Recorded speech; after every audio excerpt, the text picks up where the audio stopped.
Hello friends. Today we will expose another wrong pro-lion argument that often appears in the lion versus tiger debates, and that more recently, also appears in the comments that some of you make to various videos on this channel. I mean the argument, all experts claim that the lion is superior in battle. Because you place so much value on the opinions of experts, today I will talk less about what I believe, and I will let more experts speak for me. But before that, I still want to explain to you why this argument is very weak and you should not use it. Well, it is very weak because it is very easy to knock the bottom out of it. It is enough for me to specify a single expert who does not support this theory, and then, absolutely logically, your whole argument is zero. Using such arguments, especially at the beginning of a debate, will do yourself a great disservice. Because any rational person will easily overturn these arguments and you will only lose your credibility from the start. And then you will be surprised that you are ridiculed and no longer taken seriously. Some of you will say, I did not claim that all experts favor the lion, but only that there are more than those who favor the tiger. Yes, but even so, it will be almost impossible for you to impose your point of view using this argument. We all have internet access and anyone can find a pro-tiger expert very quickly for every pro-lion expert you specify. Therefore, the use of this argument is a proof of weakness and will only unnecessarily prolong this debate, without leading to any concrete results. In addition, from my point of view, the opinion of any scientist who studies this big cats is worth 1,000 times more than the opinion of any tamer, animal caretaker, etc. Because in general, such people are referred to by those who take into account the opinion of the experts. And I say that because, as I specified in the video about Clyde Beatty, there is a huge difference between these experts and a real scientist. A scientist has in-depth studies, has a reputation to maintain, and in addition, to publish a study he must convince an entire scientific community that his studies have taken into account all the variables that could alter the outcome. Clyde Beatty or any other such specialist could say absolutely anything that crossed their minds or whatever their interests dictated. They were not accountable to anyone and could defend themselves with a simple, "This is my opinion." But because the opinions of such experts are so important to some of you, I will take advantage of this weakness of yours. So, here are the opinions of experts who do not support your theory. 1. So is the lion of Africa, wrongly styled the king of beasts because another cat, the tiger, is bigger, 50 pounds heavier, and has mastered the lion on many occasions, notably in the days when such creatures were matched in battle in the Roman arenas. 2. Certainly the striped cat is a faster moving, more powerful and agile animal than the lion, and has a superior fighting technique. 3. They call the lion king of the jungle, but the tiger is the royal lord of all animal creation. You can cow a lion, but a tiger is fearless. To me he is the most magnificent expression of animal life. 4. Tiger is nature's perfect creation for death and destruction. The lion, in comparison, is a great bluffer. 5. I had a few opportunities to arrange duels between the lion and the tiger in a small arena specially prepared for the purpose. In 3 such experiments on 3 different occasions I found the same result. It is the lion that always makes the first attack and it is he who gets the worst of it. 1 or 2 smacks from the tiger are enough to make the lion retire. 6. Tigers are far superior to lions in strength and will kill the lions in fights.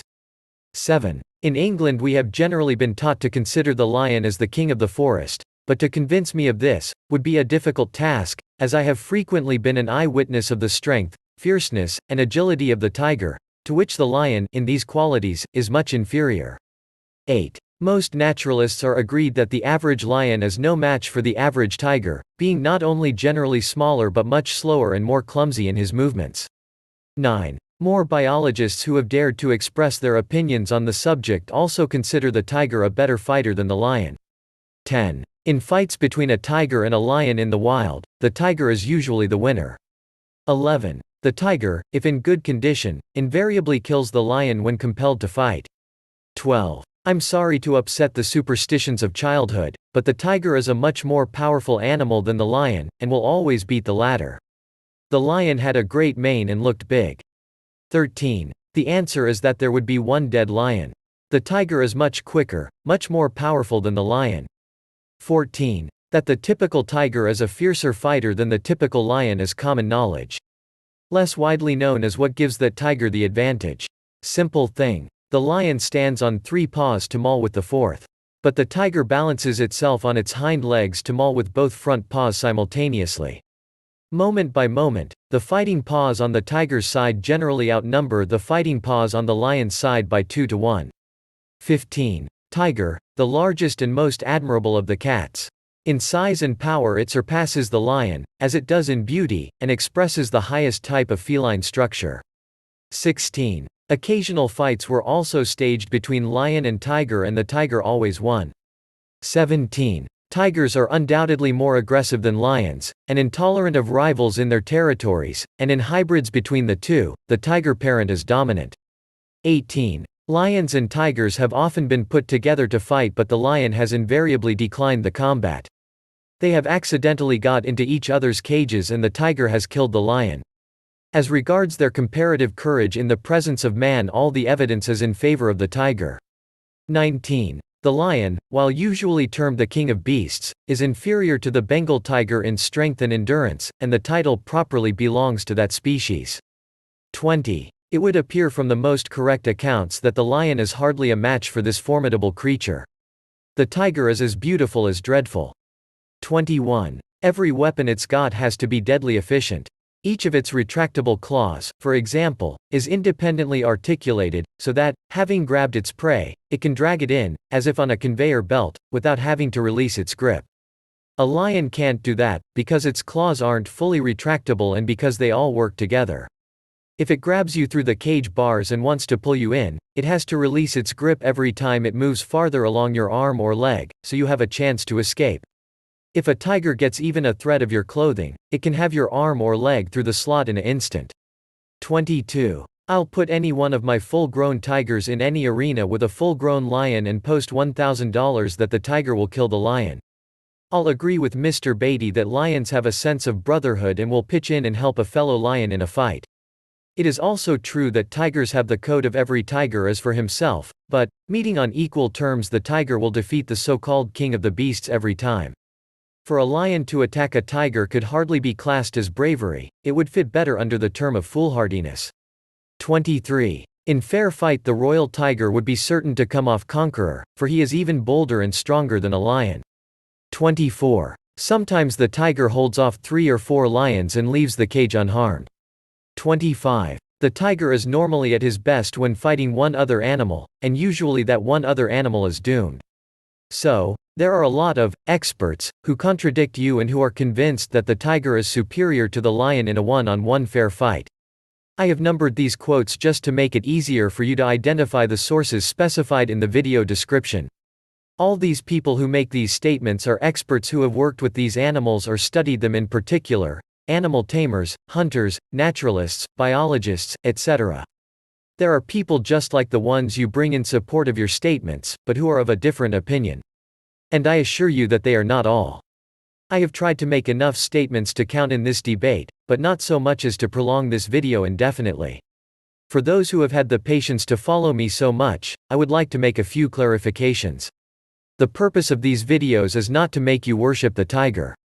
I would like you to look at this channel as a channel on which we debate such hypothetical struggles together. I choose a confrontation, I present the two animals, and, because we are on my channel, I am the first to choose my favorite. I chose the pro-tiger position, not because I have any interest in it, but because, informing myself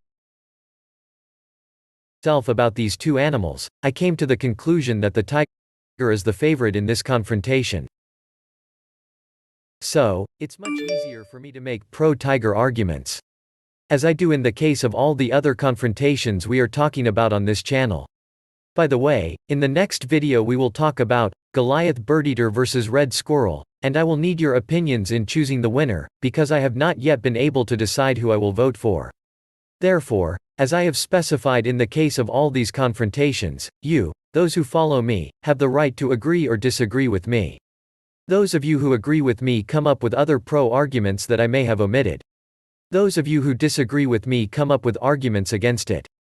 Others may only ask for some clarification. And so, all those interested in a particular topic can find as many points of view in the comments, in order to draw a fair conclusion.